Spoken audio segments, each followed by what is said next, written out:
not because of the other person. Most of the matches was what I did to myself, and you know, me losing my cool or whatever, or choosing the wrong tactics and that sort of thing. So that's like what's inside. If you can like control what's inside of you, you'll be able to float. You'll be fine. Okay. But if you let all that stuff, you let the situation in the match or the other person, sometimes it's other things like their bad line calls or whatever. Hands up who's played someone that does bad line calls.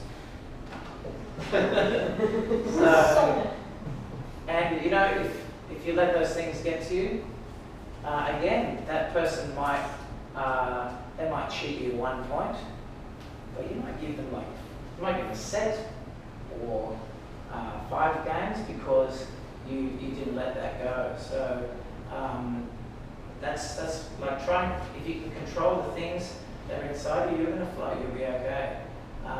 For sure, what you're doing to your inside is going to be more damaging than what your opponent can do, or the people that are cheering against you, or anything else. Okay, so that's what I'm trying to do, is like really be strong inside. So, So how do we be strong and solid and float, and not let anything in? What do we have to do? I think you guys might have already worked on that. Mm-hmm. So one of the things we talked about on Saturday was we sort of talked about what are some of the triggers, right? So in bad sportsmanship, those one of the things that came out of it. When people start cheating, that gets us really angry, and so as Danny says, from a 1 point loss to a whole set and the whole match done, literally. So I guess the whole idea that we'll be working on is to be first aware that those are the things that are present, and then when we are aware that those things are present when it happens, then we can sort of prepare ourselves a little bit better mentally. Because we cannot stop someone from cheating. We can manage how we respond to when the person cheats, right? That's right. There's some situations that you can't control what's happened, but you're in control of how you react to it and how you handle it, and whether you let that damage your game or whether you get on with it and keep on playing your game just one shot at a time. So that's what I'm trying to do. So what do we do during the match to make sure and check that we're still playing 1 point at a time? Do you guys do something between points? Breathe? Anything else?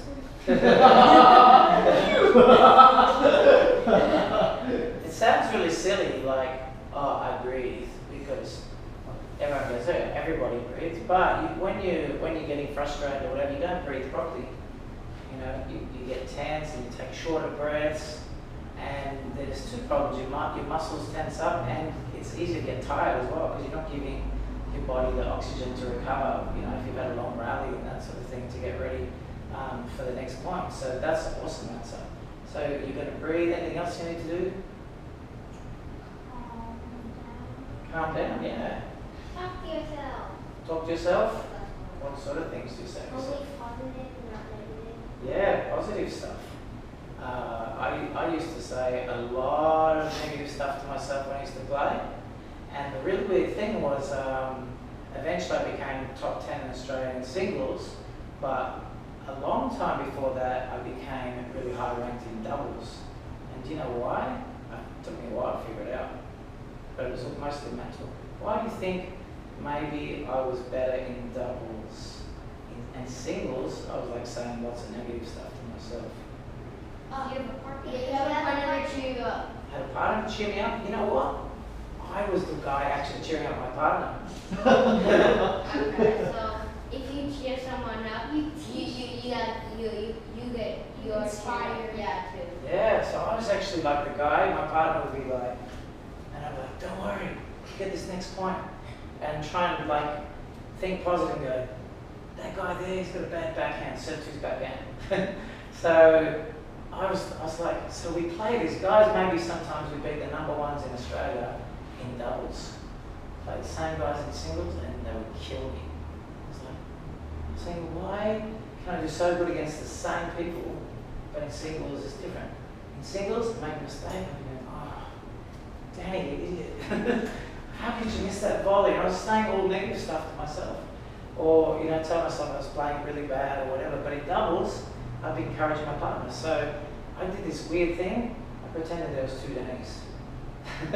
So when I make a mistake, I pretend I was the guy, the Danny from the doubles, and I started telling myself positive stuff. Don't worry about it. Okay, well, what can we do positive this next point? What's this guy's weaknesses? What is my plan for the next point? And then, as soon as I started to do that, the difference was really, really, really huge. So in between points, what we want to do is try and get a routine so we can just play the match and focus on all the little pieces, okay? What's the smallest thing in a match? Is it a game? Is it a point? A shot. One shot. What about if you make every shot in the whole match the best that you possibly can? Then Want to win? What about if you do that and you lose? Can you do better than that? no, if I beat the opponent strongly. Yeah, or maybe you could try your tactics different or something. But if you play every shot the best you can and the way you've been practicing, then that is your best chance, so little by little. So this guy's like climbing a mountain, and maybe it's like Mount Everest or something, I don't know, you can't see the rest. But imagine if that guy looks from the bottom and looks at the top of Mount Everest. How do they feel? Okay. Yeah. Scared. You think they're going to think that's easy, or you think they're going to like go, don't think I can do that? Not very positive. Cannonball. Seems like a huge task. But what about if they just concentrate on each step and keep going? It might take a while. Or what about if you play your match and instead of worrying about, oh, I hope I can win this match. The match might go like 3 hours, could be like 3 sets. Okay. But what about if you just focused on each shot? So the person's about to serve to me, I'm getting ready, I'm focusing, going to make my return. And then after I've made a return, then I'm getting ready for the next shot and the next shot. Okay, so I'm trying to do my best one shot at a time. If I make enough shots, enough good shots, what do I get? First. Okay. Do I get a game? First? At first I get 1 point. And then I go back and I do that again, I get another point. I keep doing that, I get a game. You keep getting enough games, you get a set. So don't worry about the big picture.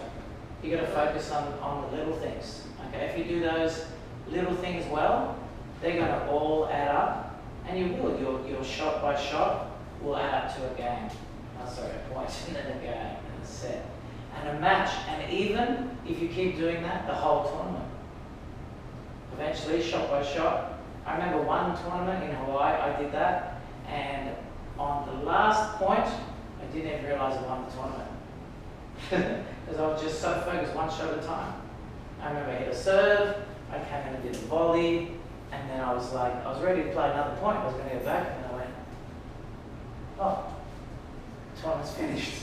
So, and that tournament, I won it because I was very, very focused on every shot. I didn't worry about, like when I started the first match, I didn't think, oh, I've got to win like 5 matches. Just played one shot at a time, and next thing I know, a few days later, I was in the final, and then the final was over. So that's how you want to play your match. And so we play shot by shot, and then what I do as soon as a point is finished.